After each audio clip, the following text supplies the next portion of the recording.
मुझे घर में ना एक सास, एक बहू और एक बेटा दिखाई दिया, क्योंकि ऐसी सिचुएशन वहाँ पर बनी और मुझे वैसा ही लगा कि सास बहू की कहानी जो है चल रही है। सास कौन है? रिंकू जी। बहू कौन है? मनारा चोपड़ा। और बेटा कौन है? मुनावर फारूकी। अब आप लोगों को मैंने ऑलरेडी पहले बता दिया था कि जो रिंकू जी है वो मनारा के साथ किचन को लेके काफ़ी ज़्यादा अपसेट हुई है कि भाई जब हम लोग पहले खाना साथ में बनाते थे तब मुझे डोमिनेटिंग बोला गया था, तो मैं नहीं चाहती हूँ कि मुझे दोबारा से डोमिनेटिंग बोला जाए या इस चीज़ को लेके दोबारा से लड़ाई हो। तो इसीलिए मैं खाने के उसमें आना ही नहीं चाहती, ना मैं खाना पकाना चाहती हूँ, ना मैं रोटी बनाना चाहती हूँ, ना मैं चॉपिंग करना चाहती हूँ। जहाँ पर बड़ी लंबी चौड़ी बातें जो हैं रिंकू जी ने मनारा से की, जहाँ पर मनारा ने समझा, मनारा ने अपने पॉइंट भी रखे, पर फिर भी रिंकू जी मानने के लिए तैयार नहीं थी।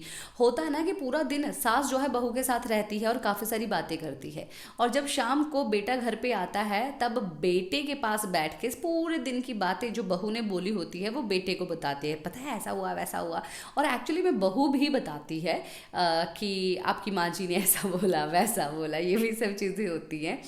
तो वहाँ पर जब मुनावर रूम पे था तब रिंकू जी थे, तो वहाँ पे मुनावर आया, तब मुनावर को सब चीज़ें बताई कि मैंने मनारा को ऐसा बोला, मनारा ने मुझे वैसा बोला। मैंने उसको बोल दिया कि भैया ऐसा नहीं होगा वैसा नहीं होगा, तो मैंने उसको बोल दिया कि तू चॉपिंग कर ले, तू कुकिंग कर ले, तू उसको सिखा ले, जो भी कर ले वो तेरे ऊपर है। मुझे जो तुम बोलोगे मैं स्लैब साफ़ कर लूँगी, मैं कुछ भी कर लूँगी, पर मैं कुकिंग में नहीं आऊँगी। आप लोग मेरे से जो भी हेल्प मांगोगे मैं करूँगी, पर मैं वहाँ पर नहीं जा सकती। तो बोलते हैं मुनावर बोलते हैं तो अच्छा ठीक है, फिर वो मान गई ना। बोलती है हाँ वो मान गई है, और मैंने बोल दिया कि मैं नहीं करूँगी, उन लोगों का आपस का है। तो मुनावर तू क्या करेगा? मुनावर ने बोला कि भाई तुम लोग अपना सेटल कर लो, मेरे को जो भी दोगे ना मैं कर लूँगा। तो यही चीज़ होता है, सास बहू में जो है बेटा पिस जाता है। अभी बेटे ने तो हाथ ही खड़े कर लिए कि भाई मैं बीच में नहीं हूँ, सास बहू जो डिसीज़न लेंगे मैं वो सब चुपचाप कर लूँगा। और अभी इन दोनों के बीच में यही सब चीज़ें चल रही है। और सच में यार मेरे को सास बहू का सीन लगा, और मुनावर को ये सब चीज़ें जो है बोलती हुई दिखाई दी। और इवन रिंकू जी ने ये भी बात बोली कि जब हम लोग बात कर रहे थे, मैं जब बात कर रही थी मनारा से, तब वहाँ पर जो है सना भी आई। सना ने भी बोला कि क्या तुम्हें उस चीज़ से प्रॉब्लम हुई क्या, आई अपोलोजाइज ये वो। तो मैंने बोला मेरे को बात ही नहीं करनी है, यही नहीं करना। तो एवरीथिंग A to Z जो है मम्मी जी बताती है अपने बेटे को सब बातें।